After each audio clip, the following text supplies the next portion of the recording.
Hello everybody and welcome back to my channel. I'm Maitland Funko, and on today's pop review we're going to be reviewing Barbara Maitland from Beetlejuice, kicking off the Halloween season a little bit early. I want to review all my Halloween pops, and these are the newest ones that I have added to the collection. Super excited that Funko decided to make these variants of the Maitlands rather than just common base forms, because in all honesty, if they had done this normally, we would have received these guys for a Halloween exclusive or a Funkoween or New York Comic Con or something, and they would have been really hard to get their hands on. So I was super excited that these came out as commons. Hopefully we can get common variants of them just as their normal form instead of their monster form, but if we don't get them, I'm not going to be upset about it. Starting out with the box of course has the character art, Pop Movies, and the logo on top with the 993 delineating that that's the 993rd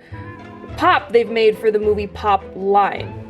Of course, I always hope that the pop art and the pop are very much similar. Normally, sometimes you'll get pop art that is more detailed than the pop itself, but looking at this just through the box itself, it looks like it's spot on. And if we turn the box, we get the standard Beetlejuice black and green.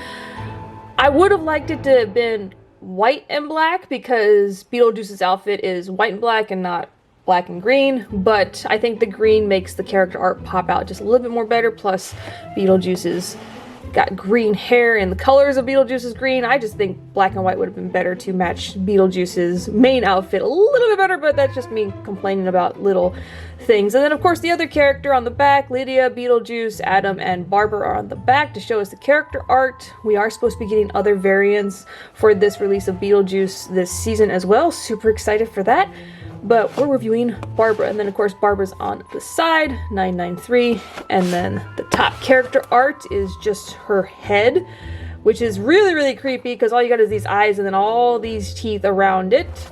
And one thing I want to start showing you guys on these reviews is the sticker on the back, MJL 200610. Now, what this sticker says, and this is for anybody who thinks that they might have a fake or that they bought a fake or to validate their pops. Stickers like this need to be on the bottom of your Funko Pop box in order for it to be legit. And MJL is just the manufacturing location, I do believe. And then this 20 is the year, 6 is the month, and then 10 is the day. So when you read that right, this pop was made on June 10th, 2020. It's kind of in a military style, year, month, day, but that's how I know that this is legit. Usually it's a sticker, sometimes it will be engraved into the box. The box is different from the other Beetlejuice pops. I kind of wish that Funko would stay with the same style of box with their common pops. Like Beetlejuice, all the Beetlejuice pops should have the same kind of box art, kind of like how they did with Batman, how they started making black Batman boxes instead of white ones. It kind of is just, it affects people with OCD like me. Like if you just kept the box the same, some of us would have been a lot happier, but I'm really happy to have this pop in my collection. So we're going to take her out and look at some of these cool details. There you go.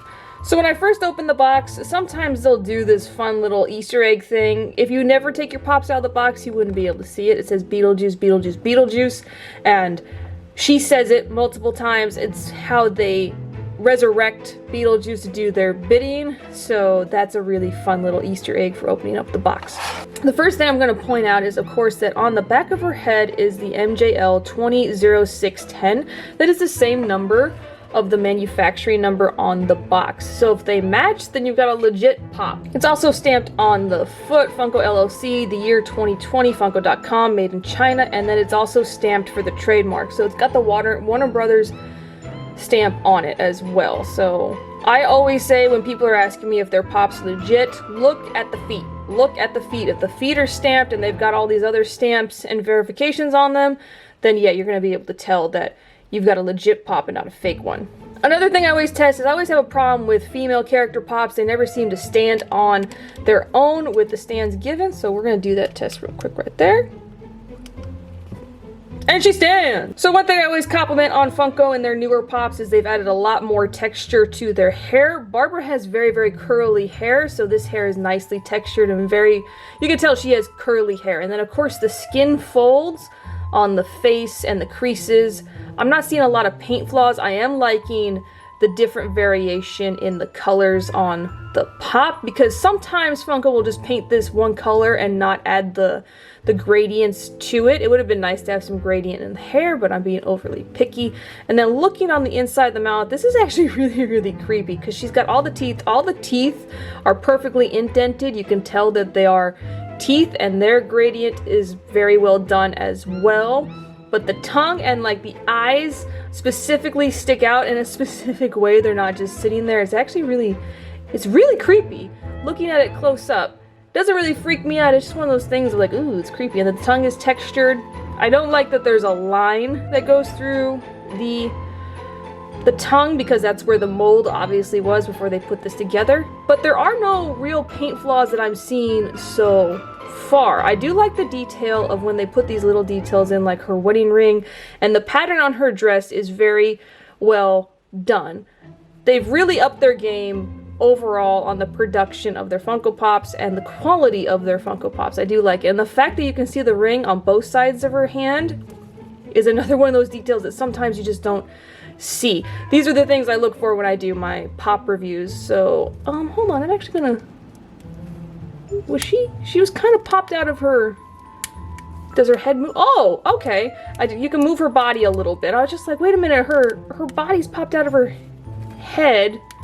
Oh crap. No, that's not supposed to happen. Alright, so if this happens to you, don't freak out. It's kind of weird that happened, but you can literally put this right back in. I don't know why her head can come off that easily and that quickly, honestly. I mean, for customizers, I guess if you need a simple body, you can easily pull it off, because normally you have to boil the pop to get the head off, but she'll pop right back on with a little bit of force. Yeah, I don't know why that did that specifically. Overall, great pop to have in your collection if you're a Beetlejuice fan or a horror fan. The texture, the patterns, the paint, everything is on point with this pop. Great detail overall with the box and the pop itself. Perfect addition to your horror collection. And that is it for today's pop review. Stay tuned for the 360 of the box and the Funko Pop, and I'll see you guys tomorrow for another pop review. Bye, everybody!